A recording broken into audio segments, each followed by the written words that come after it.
Vous êtes-vous déjà demandé pourquoi ce sujet suscite encore autant de controverses aujourd'hui? D'un côté, certains affirment avec conviction Jésus est Dieu. D'un autre côté, les érudits, les religieux et même les curieux se posent la question mais où? Après tout, Jésus a-t-il dit cela clairement? C'est là que la tension commence, et souvent ce qui semblait simple devient un labyrinthe d'interprétations, de passages bibliques et même de disputes historiques. La chose la plus intrigante est que, pour comprendre la divinité de Jésus, il ne suffit pas de prendre un verset isolé et d'en tirer une certitude. Il est nécessaire d'approfondir le contexte, de comprendre comment les Juifs du 1er siècle percevaient le Messie et ce que signifiait être appelé fils de l'homme ou fils de Dieu, et même comment l'Église, des siècles plus tard, a officialisé cette doctrine à des moments décisifs, comme la Concile de Nicée. Et si je vous disais que peut-être la vérité sur Jésus est plus proche de vous que vous ne le pensez? La réponse ne se cache pas dans des codes secrets ou des mystères impossibles, mais dans la Bible et Jésus, entre les lignes de ses mots, dans ses gestes et dans la façon dont il a été interprété au fil des siècles. Il veut découvrir tout cela et percer les mystères de divinité de Jésus. Continuez ensuite à lire et plonger dans cette analyse qui peut transformer votre façon de voir la foi. Au 1er siècle, les Juifs vivaient dans une intense attente messianique. Nombre d'entre eux attendaient un chef politique et militaire qui libérerait Israël de la domination romaine. L'idée d'un Messie divin leur était presque impensable, car la tradition juive mettait l'axe sur l'unicité de Dieu. Par conséquent, lorsqu'un personnage comme Jésus commença à parler de sa relation privilégiée avec Dieu, il était naturel que des doutes et des controverses surgissent. Pour comprendre cela, il est essentiel de se replacer dans ce contexte historique, où les promesses de Dieu et les attentes humaines se croisaient. De plus, la société juive de l'époque avait une conception très pragmatique de la foi. Le Messie attendu était celui qui apporterait la justice, la paix et la victoire nationale, et non pas nécessairement quelqu'un qui se réclamait d'attributs divins. Dans les évangiles, on remarque qu'il parlait souvent de Jésus par métaphore, paraboles et titres tels que Fils de l'homme, ce qui pourrait engendrer des interprétations très différentes selon l'auditeur. Par conséquent, pour beaucoup, divinité de Jésus n'était pas évident ni même envisagée. Il est également intéressant de noter comment la vie quotidienne a influencé la perception du Messie. Manger, travailler, enseigner et guérir étaient des actions humaines qui rapprochaient Jésus du peuple.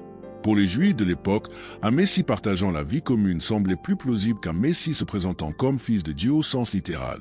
Cela montre que, dès le début, la question de savoir si Jésus était Dieu ou non n'était pas seulement théologique, mais profondément culturelle et sociale. En lisant les évangiles, nous remarquons que Jésus disait rarement directement « Je suis Dieu ».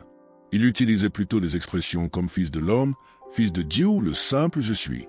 Ces mots sont porteurs d'une signification profonde et ne sont souvent révélés qu'à ceux qui connaissent la tradition juive et les Écritures.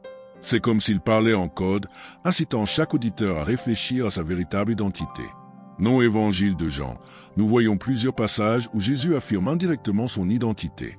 Il parle de son union avec le Père, de sa mission et de sa préexistence, mais toujours d'une manière qui suscite le questionnement, et non un dogme immédiat. Cela crée une tension intéressante en même temps. Les évangiles présentent des signes de son divinité de Jésus, enregistrent également des doutes, des confrontations et même de l'incrédulité parmi les disciples et les chefs religieux. De plus, comprendre ces paroles nécessite d'examiner le contexte dans lequel elles ont été prononcées. Lorsque Jésus se présente comme fils de l'homme, il fait référence à la prophétie de Daniel et à l'attente messianique. Lorsqu'il dit « Je suis », il fait directement référence à Actes grave Exode chapitre 3 verset 14, établissant un lien entre sa mission et le Dieu d'Israël lui-même. Autrement dit, même sans dire explicitement « Je suis Dieu », chaque expression comporte des nuances qui, au fil du temps, ont alimenté les débats sur la vérité sur Jésus et son identité divine. Quelques passages du évangile de Jean sont souvent cités pour soutenir l'idée que Jésus est Dieu. Par exemple, Jean chapitre 1 verset 1 déclare « Au commencement était la parole, et la parole était avec Dieu, et la parole était Dieu ». Ici, Jésus est identifié comme la parole, coexistant avec Dieu depuis le commencement, ce que beaucoup interprètent comme une affirmation claire de sa divinité de Jésus. Mais il est important de noter que la compréhension exacte de ce texte dépend de l'interprétation théologique et du contexte historique. Un autre exemple est Jean chapitre 10 verset 30, où Jésus dit « Moi et le Père, nous sommes un ». Cette déclaration a provoqué une réaction immédiate parmi les chefs juifs qui l'ont considéré comme un blasphème, montrant qu'elle était interprétée comme une revendication dépassant le simple rôle humain. Jean chapitre 14 verset 9, quant à lui, rapporte les paroles de Jésus, celui qui m'a vu a vu le Père, renforçant ainsi l'idée d'une union intime avec Dieu. Chacun de ces passages est riche de sens, mais aussi complexe, ce qui exige une certaine prudence lorsqu'on tente d'en extraire des affirmations directes de divinité. Il est fascinant de constater comment ces affirmations sont façonnées par le contexte littéraire et culturel. Si, pour certains lecteurs modernes, elles apparaissent comme une preuve irréfutable que Jésus n'a jamais dit qu'il était Dieu explicitement. Pour d'autres, ils désignent une identité unique qui combine humanité et divinité. Cette tension est ce qui rend l'étude de la Bible et Jésus si intrigant et pertinent encore aujourd'hui, ouvrant les portes à des réflexions profondes sur la foi, l'interprétation et l'histoire du christianisme primitif. Le titre « Fils de l'homme » c'est l'un des termes les plus fréquemment utilisés par Jésus pour se désigner lui-même. Mais sa signification va bien au-delà de ce qu'il paraît à première vue. Il apparaît dans des passages comme Daniel 7, qui décrit un être céleste recevant de Dieu la domination et la gloire éternelle. Ainsi, lorsque Jésus utilise ce titre, il le relie à ses prophéties et au rôle messianique, sans toutefois revendiquer directement sa qualité de Dieu, ce qui a souvent semé la confusion chez ses auditeurs. En pratique, l'emploi du terme « Fils de l'homme » revêtait plusieurs facettes. Pour le commun des mortels, il sonnait humain, proche et identifié à leurs souffrances et à leurs difficultés. Pour les érudits de la loi, il évoquait une figure prophétique et divine, capable de juger et de restaurer Israël. Cette ambiguïté a permis à Jésus d'enseigner et de révéler sa mission progressivement, sans provoquer de rejet immédiat ni de confrontation fatale avant le moment opportun. De plus, le titre reflète une stratégie de communication astucieuse. Il a su équilibrer son humanité et sa mission particulière, permettant à l'enseignement sur son identité de se développer progressivement. Parallèlement, en se référant à Daniel 7, Jésus a laissé des indices subtils sur sa préexistence et son autorité, alimentant les débats ultérieurs sur ce sujet. Divinité de Jésus, c'est un exemple clair de la manière dont ces mots exigent une attention au contexte historique et littéraire. Dans le judaïsme du 1er siècle, le titre « Fils de Dieu », le terme « Dieu » n'impliquait pas automatiquement la divinité. Les rois, les dirigeants et les représentants de Dieu étaient appelés ainsi, mais dans un contexte humain et symbolique. En utilisant ou en étant appelé ainsi, Jésus s'inscrivait dans une tradition bien établie, sans nécessairement se déclarer Dieu au sens littéral que nous lui donnons aujourd'hui. Cela permet de comprendre pourquoi beaucoup de gens à l'époque n'avaient pas pleinement conscience de son identité. Cependant, certains textes suggèrent une dimension unique à Jésus. Il a évoqué sa relation intime avec Dieu, son Père, d'une manière qui allait au-delà de l'usage traditionnel du titre. Cette nuance a ouvert la voie à des débats ultérieurs sur sa nature divine, notamment lorsque les apôtres ont commencé à réfléchir à sa vie, sa mort et sa résurrection. C'est à ce moment-là que des interprétations commencent à émerger concernant ce lien. Divinité de Jésus aux déclarations et aux actions rapportées dans les évangiles. Il est intéressant de noter que ces compréhensions variaient selon le public. Parmi les personnes fils de Dieu, cela pourrait simplement désigner une personne choisie et envoyée par Dieu. Parmi les chefs religieux, cela pourrait paraître provocateur, voire blasphématoire, selon l'interprétation. Cette ambiguïté contribue à la complexité du sujet et explique pourquoi le débat sur la vérité sur Jésus restait vivant pendant des siècles, depuis qu'est christianisme primitif au débat contemporain. Certaines déclarations de Jésus semblent énigmatiques pour ceux qui ne connaissent pas le contexte biblique. Un exemple frappant est celui de Jean, chapitre 8, verset 58, lorsqu'il dit avant que Abraham fût, je suis. Cette expression fait directement référence à Actes avec Exode, chapitre 3, verset 14, où Dieu se présente à Moïse comme je suis, montrant que Jésus s'identifie à l'existence éternelle de Dieu. C'est une déclaration subtile mais puissante qui révèle une dimension de sa mission et de son identité qui dépasse l'humain. Ces déclarations indirectes servaient de signe à ceux qui étaient attentifs aux Écritures. Pour de nombreux Juifs de l'époque, de telles déclarations étaient choquantes car elles remettaient en question l'idée de l'unicité de Dieu.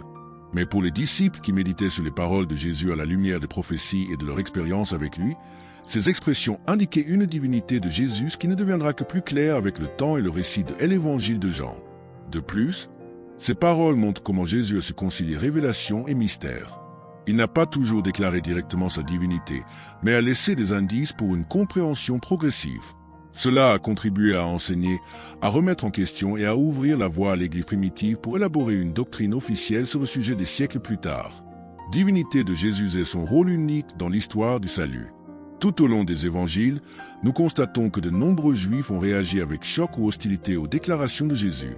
Dans Jean, chapitre 10, verset 33, par exemple, ils tentent de le lapider, l'accusant de blasphème, car ils interprétaient ses paroles comme une revendication d'égalité avec Dieu.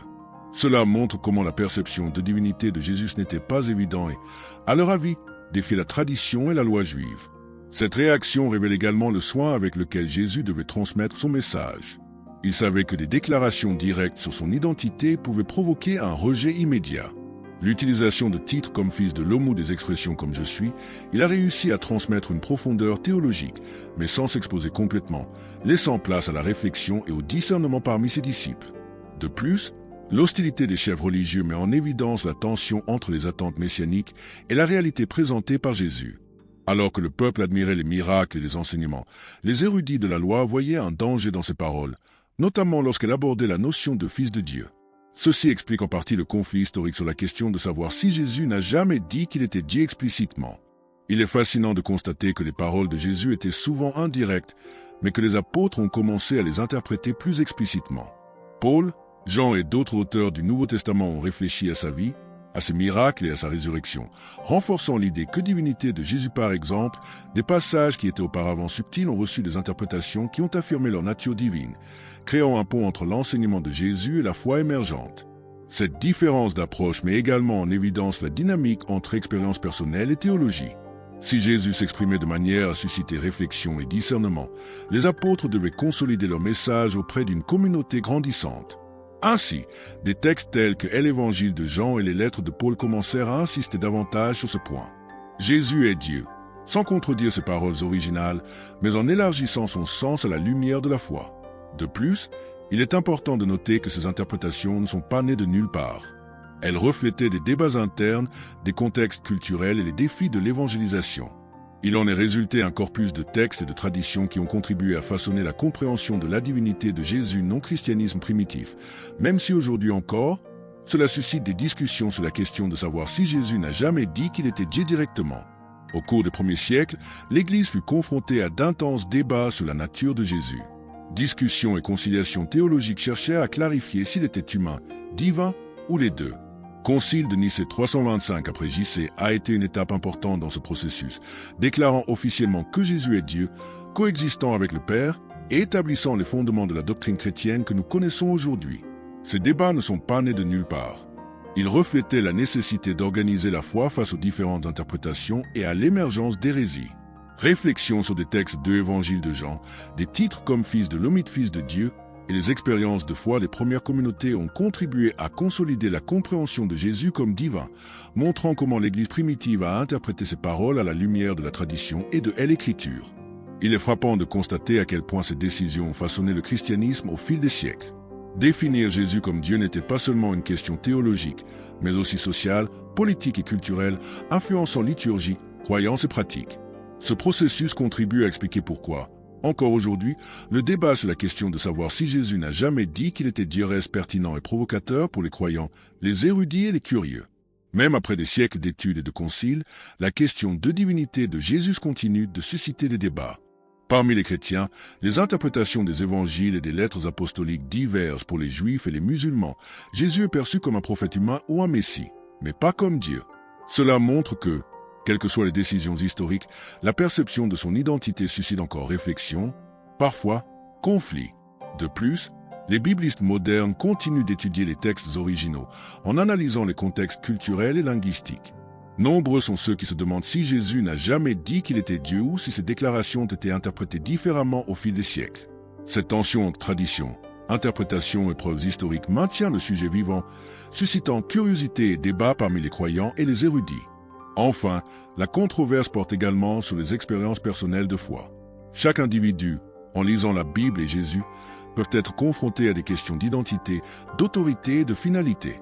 Cela rend le débat actuel non seulement historique ou théologique, mais profondément humain, reliant passé, présent, tradition et vie quotidienne, foi et compréhension de la vérité sur Jésus. Nous sommes arrivés au terme de ce voyage, mais la réflexion sur la divinité de Jésus cela ne doit pas forcément s'arrêter là. Vous êtes-vous déjà demandé comment les paroles et les titres de Jésus fils de l'homme fils de Dieu et les interprétations des apôtres peuvent-elles influencer votre foi aujourd'hui? Avez-vous étudié la Bible avec suffisamment d'attention pour remarquer ces nuances qui passent souvent inaperçues? Il est temps de mettre en pratique ce que vous avez appris. Relisez les textes en Évangile de Jean, comparez des passages et observez comment le message de Jésus s'intègre au contexte historique et spirituel. Réfléchissez, discutez avec des amis, participez à des études bibliques. Chaque étape contribue à approfondir votre compréhension et à renforcer votre foi. Et si vous voulez continuer à explorer ces vérités, ne restez pas immobile, abonnez-vous à la chaîne, activez les notifications et suivez nos prochaines vidéos. De cette façon, vous ne manquerez aucune analyse détaillée sur Jésus, la Bible et les mystères du christianisme primitif. La connaissance est à votre portée. Faites simplement le prochain pas.